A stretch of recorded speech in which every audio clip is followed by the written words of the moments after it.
దర్శన దేవుడు నిజమా, దర్శన దేవుడు నిజమా అనేటువంటి అంశాన్ని ఈరోజు మనం ఆలోచన చేద్దామండి. ఎందుకంటే ప్రస్తుతపు క్రైస్తవ సమాజంలో మనం ఆలోచన చేస్తే ఎన్నో రకాల బోధలు, అలాగే ఎన్నో రకాల క్రియలు పెరిగిపోతూ ఉన్నాయండి. ఎన్నో రకాలుగా మరి వాక్యం చెప్తున్నారు, సంఘంలో ఎన్నో రకాల క్రియలు చేస్తున్నారు. అలాంటి దాంట్లోనే సంఘాన్ని ఏ విధంగా కడుతున్నారు అనే దాన్ని మనం ఆలోచన చేస్తే దాంట్లోకి సంబంధించింది ఈ దర్శనం. దర్శనం అనగా అర్థం ఏమిటంటే చూడటం. హైందవ సహోదరులు అయితే వారు నమ్మే వారి దైవాన్ని చూడటానికి లేదంటే దర్శనానికి అని అంటారు. చూడటానికి వెళ్తారు, దర్శనానికి వెళ్తారు. ఇప్పుడు మనం కూడా మన క్రైస్తవ్యంలోని చాలామంది సేవకులైన వారు, బోధకులైన వారు కావచ్చు, వీరు కూడా ఏమంటున్నారు అని అంటే, దేవుడు నాకు దర్శనంలో కనిపించాడు, దేవుడు నాకు దర్శనంలో కనిపించి మీ ఇంటికి రమ్మని చెప్పాడు, మీకు ప్రార్థన చేయమని చెప్పాడు, కాబట్టి నేను మీ ఇల్లు వెతుక్కుంటూ మీ ఇంటికి వచ్చాను ప్రార్థన చేయడానికి అని కొంతమంది చెప్తూ ఉంటారు. లేదంటే సంఘాల్లోనే దర్శనంలో పేర్లు పెట్టి పిలుస్తూ ఉంటారు. దేవుడు నాకు దర్శనం ద్వారా పలానా వ్యక్తి పేరు పెట్టి చెప్తున్నాడు, మీకు ఈ సమస్య ఉంది కదా అని చెప్పేసి అడుగుతూ ఉంటారు. మరి నిజానికి ఈ దర్శనం అనేది నిజమా అబద్ధమా? మన అంశం అదే కదండి. దర్శన దేవుడు నిజమా, నిజమా అబద్ధమా అని మనం అడిగితే నిజమే. నిజమేనా? నిజమే. మరి దేవుడు నిజంగానే దర్శనంలో కనిపించి మాట్లాడడం నిజమేనా అని అంటే అది అబద్ధమే. రెండు విధాలుగా కూడా చెప్పొచ్చండి. నిజమని చెప్తాను, అబద్ధమని కూడా చెప్తాను. నిజం ఎలా అయింది అని అంటే, నిజంగానే దేవుడు దర్శనంలో కనిపించాడనంటే దేవుడు కనిపించడం కాదండి. మనం చివరిలోనికి వెళ్ళేసరికి అసలు నిజంగా దేవుడు దర్శనంలో కనిపిస్తాడా, దర్శన దేవుడు నిజమా కాదా అనేది మనకి పూర్తిగా అర్థమైపోతుంది. మరి నిజమని ఎందుకన్నాను, దాని గురించి కూడా ఆలోచన చేద్దామండి. ఎలా అంటే బైబిల్ గ్రంథంలో దేవుడు దర్శనాల గురించి కూడా వ్రాయించారు. చాలామంది కూడా దర్శనాల గురించి ఏమంటున్నారు అని అంటే, అయ్యా మీరు బైబిల్ సరిగ్గా చదవలేనట్టున్నారు. ఎందుకంటే దేవుడు ఏమన్నాడో తెలుసా మీకు? దేవుడే మీ యవ్వనులు దర్శనములు చూతురు అని బైబిల్ గ్రంథంలో రాయించాడు. మీకు తెలియదా ఈ మాట? మీరు ఎప్పుడు చదువుకోలేదేమో బహుశా. చూడండి కావాలంటే అని అపోస్తలుల కార్యముల గ్రంథములు 2వ అధ్యాయము 17వ వచనం చూపిస్తున్నారండి మనకి. ఒకసారి మనం కూడా చదువుదాం అందులో ఏముందో. అపోస్తలుల కార్యముల గ్రంథము 2వ అధ్యాయము 17వ వచనం. అంత్యదినముల యందు నేను మనుష్యులందరి మీద నా ఆత్మను కుమ్మరించెదను, మీ కుమారులను మీ కుమార్తెలను ప్రవచించెదరు, మీ యవ్వనులకు దర్శనములు కలుగును. ఈ మాట మీరు మిస్ అయిపోయారు కాబట్టి మీకు దర్శనం గురించి తెలియటం లేదండి. అయితే మేజర్ ఆఫ్ దర్శనాలు, ఎక్కువ శాతం దర్శనాలు ఎప్పుడు కనిపించాయి, ఎక్కడ కనిపించాయి అంటారు? ఇలా చెప్పేవరకు తెలుసండి. ఎప్పుడనంటే ఎక్కడనంటే రాత్రిపూట పడుకునే సమయంలో మాత్రమే దర్శనాలు కనిపిస్తాయి. ఎవరికేనంటే ఎవరైతే ప్రస్తుతానికి దర్శనాలు మేము చూసాము, దేవుడు దర్శనంలో మాతో మాట్లాడుతున్నాడని చెప్పుకుంటున్నారో వాళ్ళకి ఎప్పుడు కనిపిస్తున్నాడు దేవుడు అని అంటే రాత్రిపూట మాత్రమే కనిపిస్తున్నాడు. అంటే దర్శనం రాత్రిపూట మాత్రమే కనిపిస్తుందా? ఒకసారి మనం ఆలోచన చేయాలి. దర్శనం ఎప్పుడెప్పుడు కనిపిస్తుంది? దర్శనం ఎప్పుడు వస్తుంది? రాత్రిపూట వచ్చేదాన్ని ఏమంటారండి? పడుకునే సమయంలో వచ్చేదాన్ని కళ అంటారు, లేదా స్వప్నము అని అంటారు. దర్శనము కేవలం పడుకున్నప్పుడు మాత్రం కాదండి. ఏ సమయంలోనే రాత్రిపూట మాత్రమే దేవుడు కనిపిస్తాడని కాదు. దీనిని బలపరచడానికి బైబిల్ గ్రంథంలో ఒక మాట చూద్దాం. మనందరికీ తెలిసిన మాటేనండి. అబ్రహాము గారు ఎండవేళ కూర్చున్నారట సింధూరపు వృక్షం కింద. ఆదికాండం 18వ అధ్యాయం ఆదికాండము 18వ అధ్యాయము 1వ వచనం నుంచి చూడండి ఒకసారి. మరియు మమ్రే దగ్గరనున్న సింధూర వనములో అబ్రహాము ఎండవేళ అని అంటున్నాడు దేవుడు. ఇక్కడ బైబిల్ రాయించేటప్పుడు ఎండవేళ అని రాయిస్తున్నాడు దేవుడు. పోనీ ఎండవేళ ఏమైనా పడుకున్నాడు ఈయన? ఎక్కడున్నారట? సింధూరపు వృక్షము క్రింద కూర్చుని ఉన్నప్పుడు, ఎండవేళ గుడారపు ద్వారమందు కూర్చుని ఉన్నప్పుడు దేవుడు అతనికి కనిపించేటండి. ఇప్పుడు దర్శనాలు చూసే వాళ్ళందరికీ ఇప్పుడెప్పుడు కనిపిస్తున్నారు? పడుకునేటప్పుడు నిద్రలో కనిపిస్తున్నారట. మరి పడుకునేటప్పుడు కనిపించింది ఎందుకు? నిజంగా దేవుడేనా? దేవుడే కనిపిస్తున్నాడా? దర్శనంలో దేవుడే కనిపిస్తున్నాడా? ఈరోజు సంఘాలు, ఎన్ని సంఘాలు కొట్టుకొచ్చాయంటే ఈ దర్శనాల ద్వారానండి. నా కళ్ళతో నేను చూసాను చాలామంది అండి, వారికి అంతకుముందు ఏమీ ఉండదు, ఒక మారు మనసు లేదు, దేవుని జ్ఞానం లేదు, బైబిల్ ఎలా చదవాలో తెలీదు. సడన్గా ఏమైపోతారనంటే బైబిల్ పట్టుకుంటారు, ఒక సంఘం పెడతారు. ఏముండదు, ఒక వాక్యాన్ని పరిశీలించడం ఉండదు, ఏముండదు. ఎలా అయ్యా నువ్వు సేవకుడు అయ్యా, ఎలా నువ్వు పాస్టర్ అయ్యావు అని అడిగామనుకోండి, దేవుడు నాకు రాత్రి దర్శనంలో కనిపించాడు. ఏమని? వెళ్ళి పాస్టర్ అయిపోవాలని. చూసారా, చాలా సింపుల్గా అయిపోయారు కదా.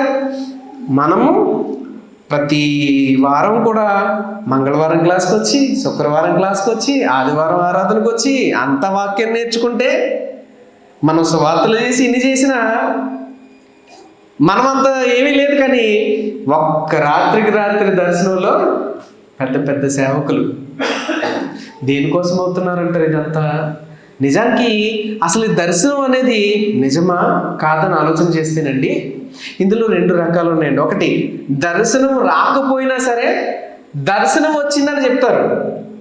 బహుశా మీకు తెలిసి ఉండొచ్చు. దర్శనం రాకపోయినా దర్శనం వచ్చిందని చెప్తారట. దాని గురించి కూడా బైబిల్లో వచనం ఉంది, చదువుదాం. అయితే ప్రియమైన దేవుని వారలారా, ఉండ్రాజవరంలో ఒక పాస్టర్ గారు ఉంటారండి. పాస్టర్ గారు కాదు, ఎవరు కదా, ఆమె ఒక పెద్ద ఆవిడ. ఏమండి, నా చిన్నతనంలో మా అమ్మగారు ఒకసారి తీసుకెళ్లారు ఆవిడ దగ్గరికి.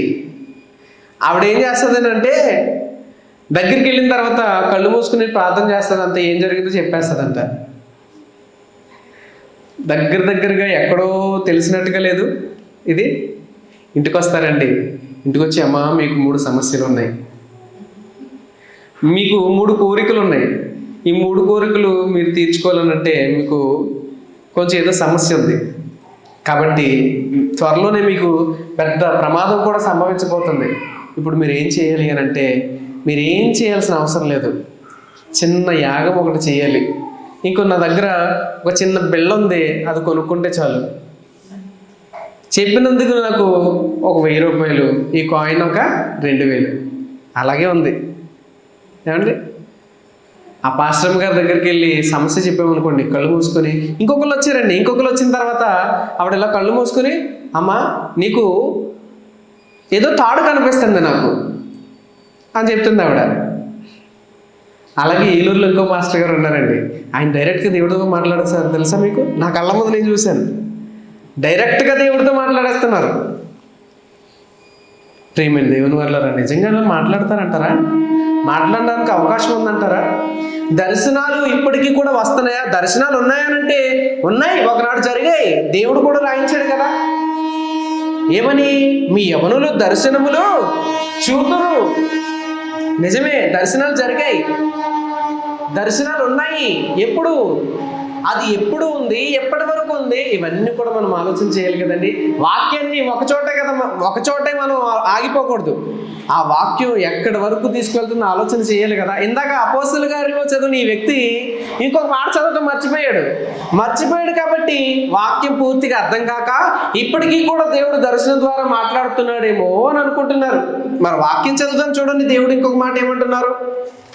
పేతురు రాసినటువంటి మొదటి పత్రిక, పేతురు గారు రాసిన మొదటి పత్రిక,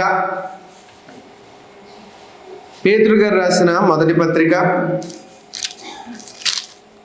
క్షమించాలండి, 2వ పత్రిక, మొదటి అధ్యాయము, 2వ పత్రిక, మొదటి అధ్యాయము 11వ వచనం చూడండి ఒకసారి. క్షమించాలి. మొదటి పత్రిక 1వ అధ్యాయం 11వ వచనం. ఈ రక్షణను గూర్చి పరిశీలించుచు తమ యందున్న క్రీస్తు ఆత్మ క్రీస్తు విషయమైన శ్రమలను గూర్చి వాటి తరువాత కలుగబోవు మహిమలను గూర్చి ముందుగా సాక్ష్యం ఇచ్చినప్పుడు ఆ ఆత్మట ఏ కాలమును ఎట్టి కాలమును సూచించుచు వచ్చును దానిని విచారించి పరిశోధించి అది ఏ కాలానికి సంబంధించిందో ముందు ఆలోచన చేయాలి. వాక్యం ఉంది కరెక్టే, దర్శనములు చూస్తారని దేవుడు చెప్పాడు కరెక్టే. ఎప్పటి వరకు అది ఏ కాలానికి సంబంధించినది, ఏ కాలంలో దర్శనాలు చూస్తారు అనంటే మరలా ఇంకొక లింక్ పెడతారు ఇందులో. ఏమనంటే అక్కడ అంత్య దినముల్లో అని ఉంది కదండి, ఇప్పుడు కూడా ఏ దినాలు ఇవి? ప్రారంభ దినాలా? ఇవి అంత్య దినాలా కదండి అని అడగచ్చు కూడా. ఏమంటే అంతే కదా, అవి అంత్య దినాలండి, మరి ఇవి కూడా అంత్య దినాలా కదా, ఇప్పుడు దర్శనాలు రావాలంటే ఇప్పుడు కూడా దర్శనాలు వస్తాయి కదండి. చాలామంది సంఘాన్ని ఇలాగే కడుతున్నారు ప్రేమని దేవుని వారలారా. మరి ఇది ఎంతవరకు సమంజసం అనంటే బైబిల్ని, వాక్యాన్ని ఎలా చదవాలో, ఎలా అర్థం చేసుకోవాలో, ఆ అర్థం చేసుకున్న వాక్యాన్ని బట్టి ఎలా మనం ఫాలో అవ్వాలో తెలుసుకోకపోవటం వల్ల, ఇంకా చెప్పాలి అనంటే అనేక మంది వారి యొక్క దురాలోచనను బట్టి, దురాశలను బట్టి వాక్యాన్ని ఎలా కావాలనుకుంటే అలాగా తిప్పేస్తున్నారు. ఇప్పటికీ కూడా ఎలా కావాలంటే అలా తిప్పేస్తున్నారు.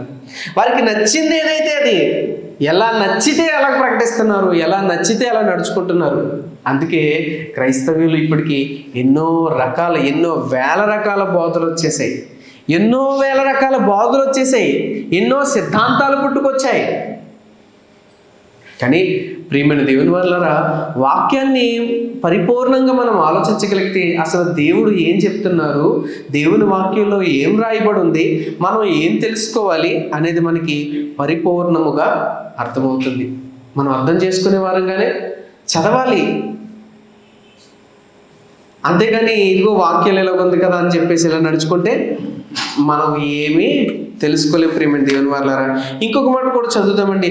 ఇంకొక విషయం కూడా మనం ఆలోచన చేస్తే పిల్లలు దానికంటే ముందు కొంతమంది ఏమనంటారంటే, ఒకవేళ బాప్తిస్మం పొందుకోవాలి అని అనిపించింది అనుకోండి, వాక్యం విన్నారు, మారు మనసు వచ్చింది, బాప్తిస్మం తీసుకోవాలి అని అనుకున్నారనుకోండి, దానికి కూడా ఏముండాలో తెలుసా? బాప్తిస్మం కూడా స్వతహాగా మారు మనసు పొందినా తీసుకోవడానికి అవకాశం లేదు. ఎందుకంటే నువ్వు బాప్తిస్మం తీసుకోవాలంటే దేవుడు నీకు దర్శనం ఇవ్వాలి. బోధలండి, నువ్వు బాప్తిస్మం తీసుకోవాలన్నా దేవుడు నీకు దర్శనం ఇవ్వాలి. ఇది ఎక్కడ పోదండి? మరి దేవుడు దర్శనం అప్పుడు ఏం చేయమంటారు అంటే, నువ్వు ఇంట్లోకి వెళ్ళి గదిలోకి వెళ్ళి తలుపు వేసుకుని శుభ్రంగా కన్నీటి ప్రార్థన చేయి, దేవుడు నీతో మాట్లాడతాడు. కన్నీటి ప్రార్థన చేస్తే దేవుడు నీతో మాట్లాడతాడు ఖచ్చితంగా. నాన్నగానే చెప్తారు, వీళ్ళు వెళ్ళిపోయి ఇంటికాడ ఏడ్చి ప్రార్థన చేస్తారు. ఏమి రాదు ఎందుకని ఏమండి? ఏమీ రాకపోగా ఇంక దేవుడికి నేను అంటే ఇష్టం లేదేమని చెప్పి వచ్చిన మారు మనసు కూడా పోగొట్టుకొని దేవుని విడిచిపెట్టి వెళ్ళిపోయిన వారు కూడా ఉన్నారండి. అంటే ప్రియమైన దేవుని వారు మరి చూసారా, అంటే ఈ ఆత్మని కోల్పోవడం దేవునికి సంతోషమా? కాదు కదా. తప్పిపోయి దొరికిన గొర్రె గురించి యేసుక్రీస్తు ప్రభువారు అంత గొప్పగా చెప్తే, మరి ఇప్పుడు ఒక ఆత్మ తప్పిపోయింది, నాయనా నాకు మారు మనసు ఇవ్వండి నాయనా నేను మారిపోతానని అడిగిన వ్యక్తికి దేవుడు మారు మనసు ఇవ్వడా? దానికి దర్శనంలో మరలా కనిపించి చెప్తాడా? లేదండి. దేవుడు ఏమని చెప్పాడు? అపోస్తలుల కార్యాలు మనం చదువుకుంటాం కదండి 2వ అధ్యాయంలో. ఏమని? మీరు మారు మనసు పొంది పాపక్షమాపణ నిమిత్తమై మీలో ప్రతివాడును యేసుక్రీస్తు నామమున బాప్తిస్మం పొందుడి. అంతే, అయిపోయింది. మళ్ళీ పేతురు గారు అక్కడికి వెళ్ళి మీరు ఇంటికి వెళ్ళి ప్రార్థన చేసుకున్న తర్వాత నా దగ్గరికి రండి అన్నారా పేతురు గారు? అనలేదండి. కానీ దర్శనాల గురించి అలాగే చెప్తున్నారు పిల్లరా. పైగా సేవ చేసేవాళ్ళు కూడా ఎలా చేస్తున్నారో తెలుసండి. సేవ చేసేవాళ్ళు కూడా ఎలా సేవ చేస్తున్నారు అని అంటే, ప్రార్థన చేసుకుంటారు. ఆ ప్రార్థన చేసుకునే ఆ ప్రార్థనలో ఏదో ఒక ఊరు కనిపిస్తుంది, ఆ ఊరికి వెళ్ళిపోయి దేవుడు నన్ను మీ ఊరికి పంపించాడు అని అక్కడే సేవ చేస్తారండి. అక్కడేనా? ఇంకెక్కడ వద్దా సువార్త? ఇంకెక్కడ ప్రకటించొద్దా దేవుని మాటలు? ఆలోచన చేయట్లేదు. మరి మరి దేవుడు ఏం కోరుకుంటున్నాడు? ఆలోచన చేయట్లేదు. ఏదైనా సమస్య అని చెప్పి సేవకుల దగ్గరికి వెళ్తే సేవకులు ఏం చేస్తున్నారు? సేవకులు దర్శనాల పేరిట దర్శనాలు నాకు కలిగినాయి అని చెప్పుకుంటూ ఆ దర్శనాల్లో అబద్ధపు దర్శనాలు చెప్తున్నారటండి. యెహెజ్కేలు గ్రంథం చదువుదాం చూడండి ఒకసారి. యెహెజ్కేలు గ్రంథము దానికంటే ముందు ఒక మాట చదువుతాం చూడండి. యెషయా గ్రంథం 30వ అధ్యాయం 10వ వచనం. యెషయా గ్రంథము 30వ అధ్యాయము 10వ వచనం. దేవుడు చెప్తున్నాడండి ఇక్కడ ఏమని? దర్శనము చూడవద్దని దర్శనము చూచువారితో చెప్పువారును. ఎవరి గురించి అంటున్నారు అనుకుంటున్నారు? ఇప్పుడు మనం దర్శన దేవుడు నిజమా అని టైటిల్ పెట్టుకుని మాట్లాడుకుంటున్నామే, మన గురించి చెప్తున్నారు. ఈ మాట చెప్తారనమాట. ఏమని? దర్శనము చూడవద్దని దర్శనము చూచువారితో చెప్పువారు వీరే అని చెప్తున్నారండి. ఎవరు?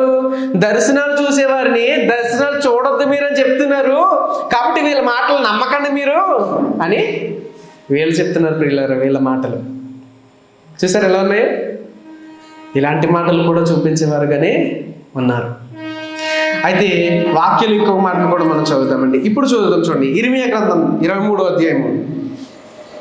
ఇర్మియా గ్రంథము 23వ అధ్యాయము 17వ వచనం. ఇర్మియా గ్రంథము 23వ అధ్యాయము 17వ వచనం. కావున వారు నన్ను తృణీకరించి వారితో మీకు క్షేమము కలుగునని యెహోవా సెలవిచ్చిననియు ఒకడు నడువగా వానితో మీకు కీడు రాదనియో చెప్పుచు యెహోవా ఆజ్ఞను బట్టి మాటలాడక తమకు తోచిన దర్శనమును బట్టి పలుకుదురు. ఎలాంటి దర్శనం మాట్లాడుతున్నారటండి? తమకు తోచిన దర్శనం. ఇందాక నేను చెప్పాను చూసారా ఏమని? ఒక పెద్ద ఆవిడ పాస్టమ్మ గారు తాడు కనిపిస్తుందని చెప్పారని. తోచిన దర్శనం ఏది తోస్తే అది చెప్పేయడమే. తమకు తోచిన దర్శనాలు చెప్తున్నారటండి. ఈ రోజుల్లో కూడా అలాగే ఉన్నారు ప్రియులారా. ఆలోచన చేస్తే అసలు దేవుడు ఏం చెప్పాడు? ఈనాటి దర్శనాలు చూసే బోధకులు ఏం చేస్తున్నారు? అసలు దర్శనంలో దేవుడు ఏం మాట్లాడతాడు? దర్శనాల్లో దేవుడు ఏం మాట్లాడతాడు? స్వప్నంలో దేవుడు ఏం మాట్లాడతాడు? దర్శనానికి స్వప్నానికి తేడా ఏమిటి? ఆలోచించేవారుగా ఉండటం లేదు. అన్ని దర్శనాలేనా? అన్ని దర్శనాలేనా అంటే అన్ని దర్శనాలు కాదు ప్రియులారా. దర్శనం ద్వారా చాలా ఇంపార్టెంట్ విషయం దేవుడు చెప్తాడు. మంచిగా ఒకటి ఆలోచన చేద్దామండి. ఏమిటి అని అంటే, మీకు అందరికీ సమూయేలు గారి చరిత్ర తెలిసే ఉండొచ్చు. సమూయేలు గారి బాల్యంలో ఏం జరిగిందో తెలిసే ఉండొచ్చు. ఆ కాలంలో తరచుగా దర్శనాలు జరగటం లేదటండి. బహుగా అరుదట. అరుదైతే ఆ కాలంలో దేవుడు ఎవరు పిలిచాడు? సమూయేలు అని దేవుడు పిలిచాడట సమూయేలు గారిని. ఈయనేమో పడుకున్నారు. పాపం సమూయేలు గారు పడుకున్నారు. రాత్రికాల సమయమే పడుకున్నారు. పిలిచిన తర్వాత సమూయేలు గారు ఏమయ్యారు? వెంటనే లేచిపోయి చిత్తమండి నేను ఉన్నానని ఏలీ గారి దగ్గరికి వెళ్ళారు. ఈయన ఏలీ గారి దగ్గరికి వెళ్తే, నాయన నేను పిలవలేదు, పడుకో. 3 సార్లు పిలిచారట. 3 సార్లు నేను కాదని పిలిచిన తర్వాత 3వసారి ఈయనకి అర్థమైపోయి, ఎవరైనా కనుక ఈసారి నేను పిలిస్తే చిత్తము నీ దాసుడు ఆలకించుచున్నాడు, సెలవిమ్ము అని చెప్పమన్నారు. అన్న తర్వాత అలాగే సమూయేలు అని పిలిచారు. ఒక స్వరం వినిపించిన తర్వాత మళ్ళీ ఈయన మాట్లాడుతున్నారు. ఏమని? నీ దాసుడు ఆలకిస్తున్నాడు, సెలవివ్వండి అయ్యా అని అన్న తర్వాత అప్పుడు దేవుడు చెప్పాడు. ఏం చెప్పాడు తెలుసా? దేని గురించి చెప్పాడు తెలుసా దేవుడు? ఇశ్రాయేలు వారు చూచు వారందరి చెవులకు ఇంగురమనంత కీడు నేను వారి మీదకి రప్పించుచున్నాను. ఎవరి గురించి? ఏలి కుమారుల గురించి. ఏలి కుమారులు ఎంత దుష్టత్వం కలిగి ఉన్నారో, ఎంత దుర్మార్గంగా ఉన్నారో వారి గురించి, వారి మీదకి వచ్చే శాపము గురించి దర్శనంలో దేవుడు మాట్లాడారు. స్వప్నం. పడుకోలేదు ఈయన, లేచిపోయి మాట్లాడారు, నుంచనే మాట్లాడారు. ఏమండి? ఇప్పుడు కళ గురించి ఆలోచన చేద్దాం. యోసేపు గారికి ఏమొచ్చింది? కళ వచ్చింది. యోసేపు గారికి ఏం కల వచ్చింది అని అంటే ఆయన అన్నయ్యల దగ్గరికి వెళ్ళిపోయాడు.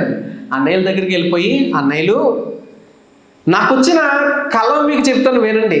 ఏంటో తెలుసా, నేను మీరు మనందరం పనులు కడుతున్నాము. మనం పనులు కడుతుంటే నా పనేమో నిలబడి ఉంది, మీ అందరి పనులు ఏమైనాయి అంటే నా చుట్టూ కూడా మోకరించి నాకు నా సాష్టాంగ నమస్కారం చేస్తున్నాయి. ఇది కళ. ఏమండి, దర్శనము దేని గురించి? చాలా గొప్ప విషయం గురించి, లేదంటే చాలా పెద్ద విషయం. ఇది కూడా పెద్ద విషయమే.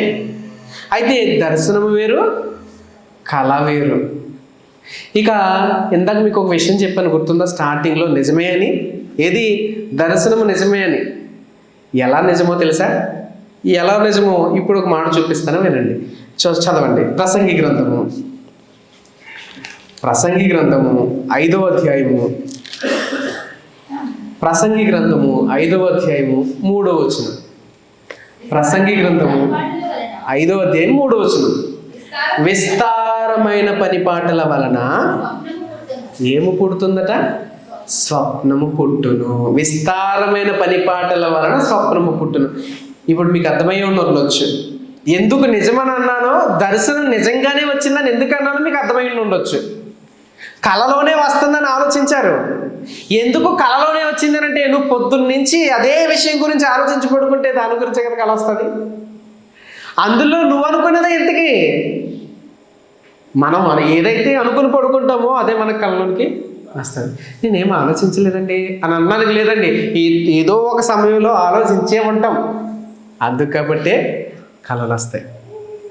విస్తారమైన పనిపాటల వలన స్వప్నము పుట్టును అని దేవుడు చెప్తున్నాడు. ప్రియమైన దేవుని వర్లారా, ఏమండి, మరి ఆలోచన చేస్తే ఇప్పుడు దర్శన దేవుడు, ఇంతకీ దర్శనంలో కనిపించేది ఎవరు?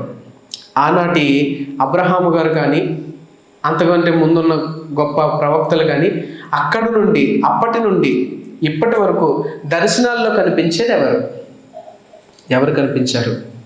దర్శనంలో నిజంగా దేవుడే కనిపించాడా? అబ్రహాం గారికి ఎవరు కనిపించారని చదువుకున్నాం ఇందాక మనం.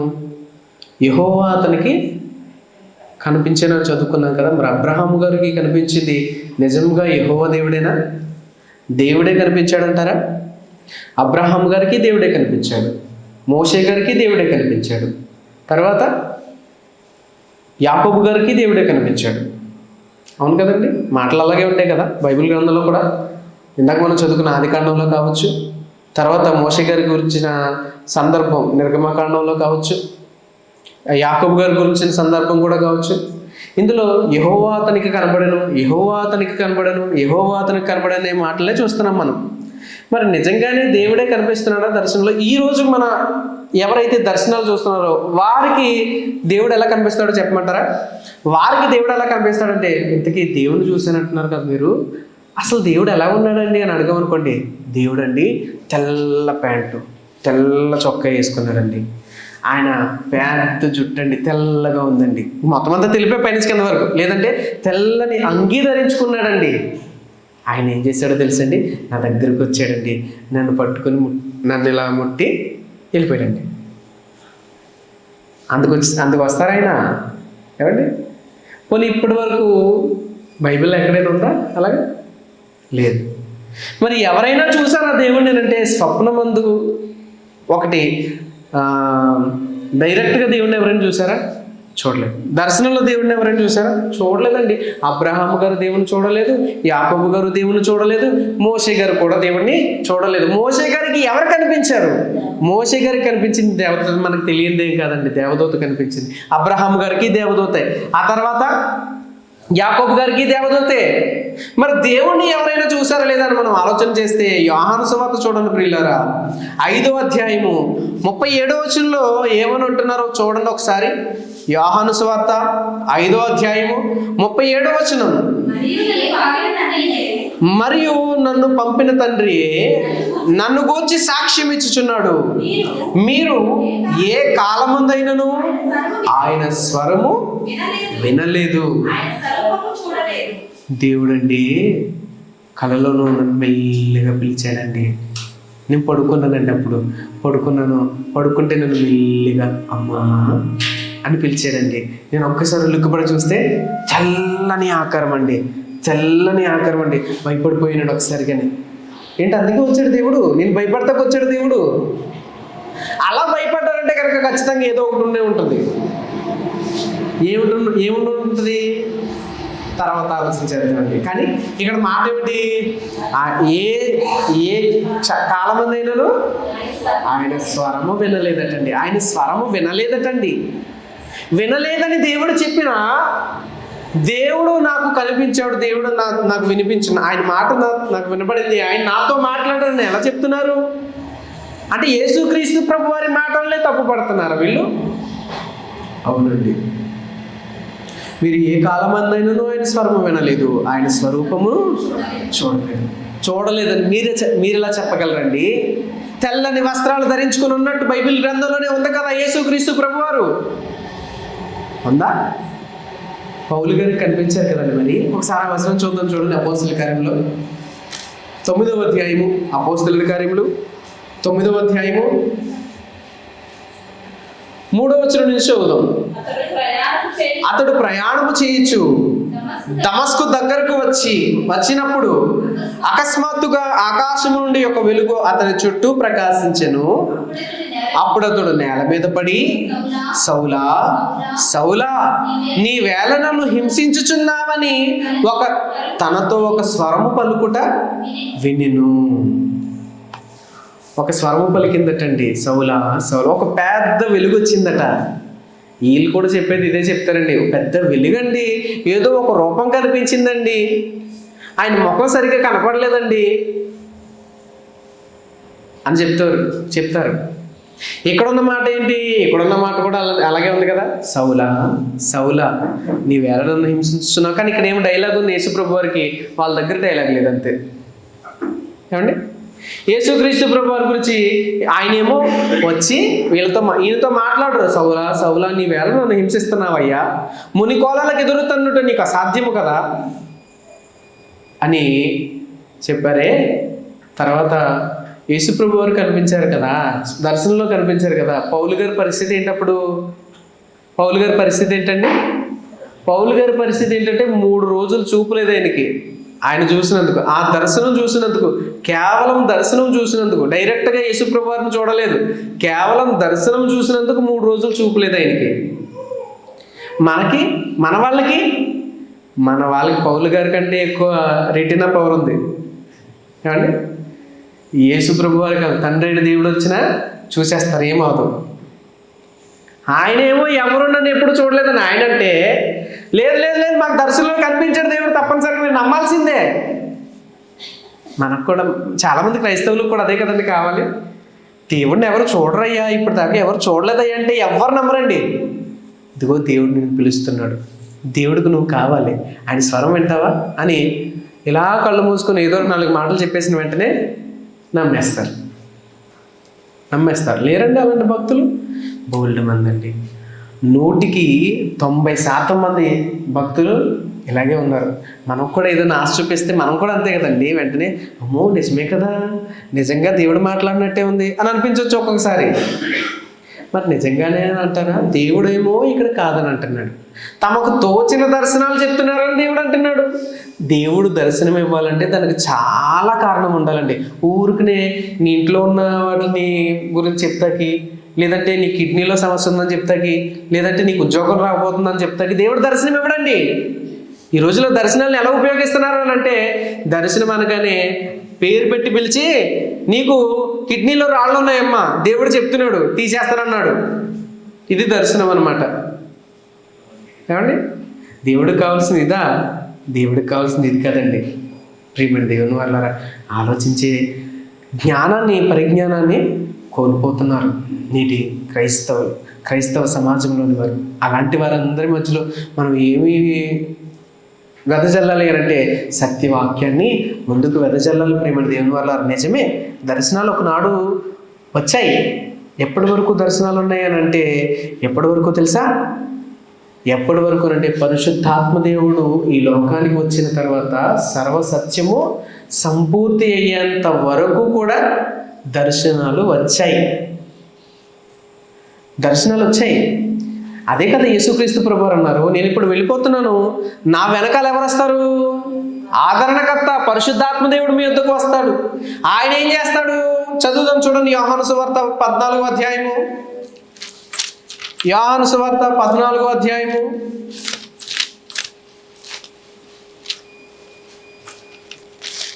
క్షమించాలి 16వ అధ్యాయము 13వ వచనం. యోహాను సువార్త 16వ అధ్యాయం 13వ వచనం. అయితే ఆయన అనగా సత్యస్వరూపి అయిన ఆత్మ వచ్చినప్పుడు మిమ్మును సర్వసత్యములోనికి నడిపించును.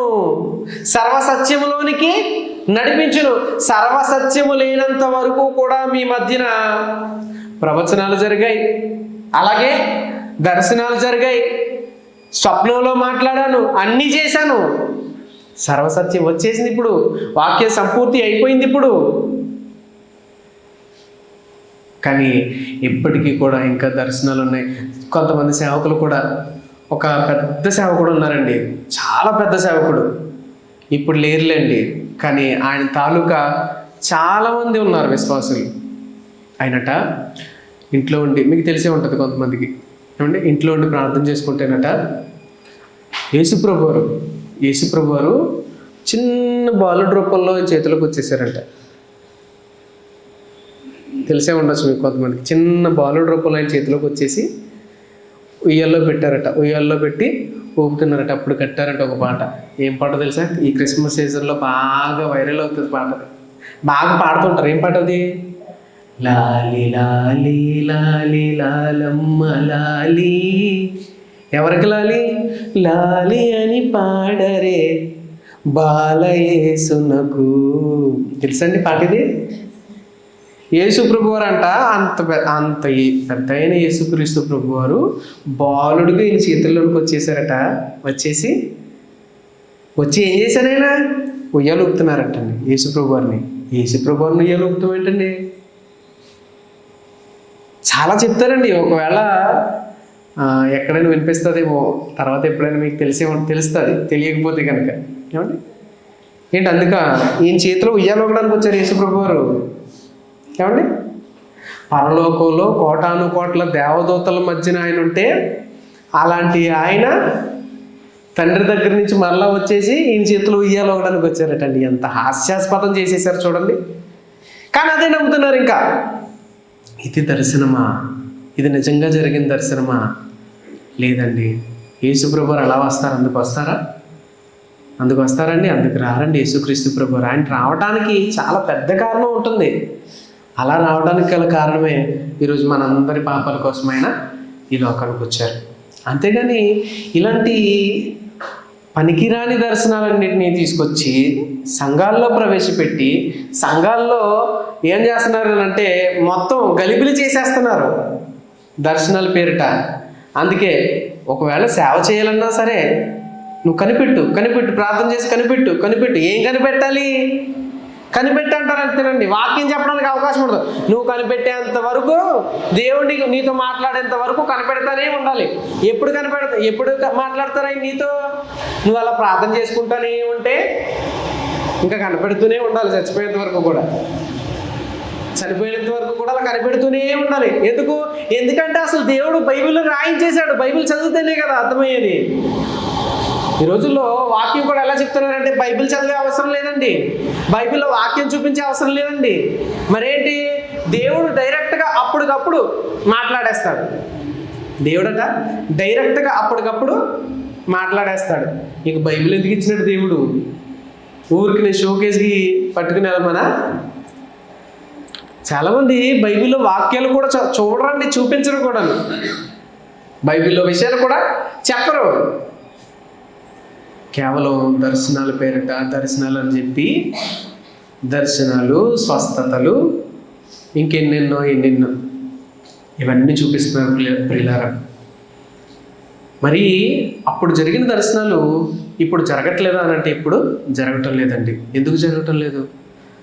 జరగట్లేదని మనం ఎలా చెప్పగలం? ఆనాడు దర్శనంలో దేవుడు మాట్లాడాడు అంటే, దేవుడు కాదండి మాట్లాడింది, దేవదూతల ద్వారా దేవుడు మాట్లాడాడు. అంతే కదండి. దేవదూతల ద్వారా దేవుడు మాట్లాడాడట. మరి ఈనాడు దేవదూతలు ఈనాడు దర్శనాల ద్వారా దేవుడు మాట్లాడుతున్నాడు అంటే, ఈనాడు దేవుడు దర్శనాల ద్వారా మాట్లాడటం లేదు. మరి ఎవరి ద్వారా మాట్లాడాడు దేవుడు? ఎవరి ద్వారా మాట్లాడాడు? మనకు తెలియదేముంది? హెబ్రీ పత్రిక 1వ అధ్యాయము. అపోస్తలుడైన పౌలు గారు హెబ్రీయులకు రాసిన పత్రిక 1వ అధ్యాయము 1వ వచనం నుంచి చదువుదాం. పూర్వకాలమందు నానా సమయములలోను నానా విధములుగాను, అంటే నానా సమయములు అంటే ప్రతి టైంలో, అంటే నానా సమయం, ఆయా సమయాల్లో, ఏమండి, రాజుల కాలంలో, ప్రవక్తల కాలంలో, న్యాయాధిపతుల కాలంలో, నానా సమయాలలో, తర్వాత నానా విధములుగా దర్శనాల ద్వారా కావచ్చు, ఏమండి, ప్రవచనాల ద్వారా కావచ్చు, ప్రవక్తల ద్వారా, నానా విధములుగా, ఎన్నెన్నో విధాలు ప్రవక్తల ద్వారా మన పితరులతో మాట్లాడాడు దేవుడు. ఈ దినములో ఇంతకీ దర్శనాలు ఎవరికి వచ్చాయి అనుకుంటున్నారు? దర్శనాలు ఎవరెవరికి వచ్చాయి తెలుసు? సామాన్య మనుషులకి ఏం రాలేదండి. దర్శనాలు ఎవరికి వచ్చాయి? ప్రవక్తలకు వచ్చాయి. యెహెజ్కేలు గ్రంథంలో కూడా మనకి చదివితే కనిపిస్తుందండి. ప్రవక్తలకు వచ్చేట దర్శనాలు. అయితే ప్రవక్తల ద్వారా మనతో మాట్లాడిన దేవుడట ఈ దినముల అంతమందు ఎవరి ద్వారా మాట్లాడారో తెలుసా? కుమారుని ద్వారా మనతో మాట్లాడారటండి. కుమారుని ద్వారా మనతో మాట్లాడారట. యేసుక్రీస్తు ప్రభువారి ద్వారా మాట్లాడారట. కుమారుడు అంటే యేసు ప్రభువారు కదా. యేసుక్రీస్తు ప్రభువారి ద్వారా మనతో మాట్లాడారట. రైట్, మాట్లాడేశారా? మాట్లాడేశారు, పూర్తయిపోయింది. మరి పూర్తయిపోయిన తర్వాత ఇంక దేనికోసం ఎదురు చూస్తున్నారు? ఇంకా ఏం మాట్లాడతాడు దేవుడు అనుకుంటున్నారు? దేవుడేమో, నాయన నేను అన్నీ మాట్లాడేశాను, ఇదిగో ఇందులోనే ఉన్నాయి, చదువుకో, నేనేం మాట్లాడతాను అని దేవుడు అంటుంటే, లేదు లేదు లేదు నేను నువ్వు నాతో మాట్లాడాల్సిందే. యాకోబు గారిలో ఫైటింగ్ చేసేస్తున్నారు దేవుడితో. అండి, నీవు నన్ను ఆశీర్వదించదనే కానీ నేను వదలనని యాకోబు గారు ఎలాగన్నారో అలాగ ఫైటింగ్ చేస్తున్నారు దేవుడితో. లేదు, తప్పనిసరిగా నువ్వు నాతో మాట్లాడాల్సిందే. అందుకే ఒక స్లోగన్ కూడా వచ్చింది కదండి, మీకు తెలిసే ఉండొచ్చు. దేవా నాకు కనబడుము, దేవా నాతో మాట్లాడము. మాట్లాడతానంటున్నాడు దేవుడు. కానీ మనం అవకాశం ఇస్తేనే కదా, వాక్యం దగ్గరికి వస్తేనే కదా